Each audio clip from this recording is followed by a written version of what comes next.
And we are in the middle of one of the biggest refresh cycles. And so this shift, not just the new camera, not just the new form factor, not just the better battery life, but also the introduction of 5G and a whole bunch of services is driving that growth. And we see that as actually powering the Q2, Q3, Q4 numbers coming into the next cycle.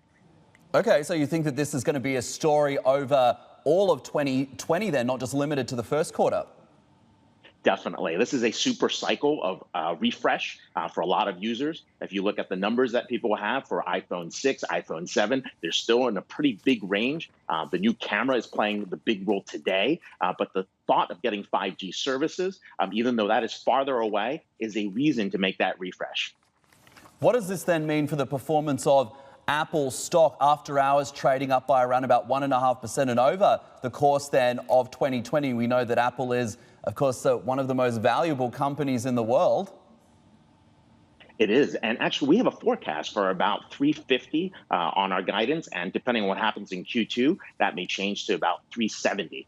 Part of the reason is the services piece. While it was underestimate, we see the services business growing at the moment. That move from being able to subscribe to an iPhone at $20 a month, add additional services, you could get up to $50 per person per month on services in the future in about next 24 to 36 months as they subscribe to Arcade, as they subscribe to Apple TV Plus, as they subscribe to other services that they're bringing online. And there's a whole bunch of announcements that are going to happen in the refresh, in the traditional September refresh. Beyond 2020, where does the next leg up for Apple, do you think, sit?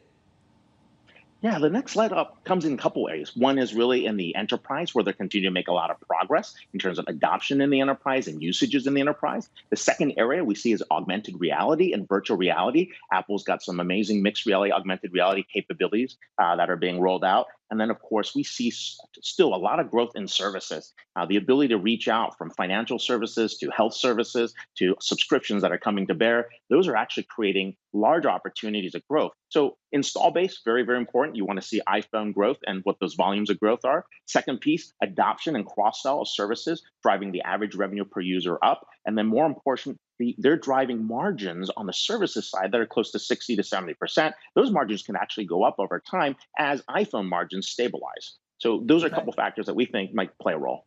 Which particular services side of the equation then could see margin improvement?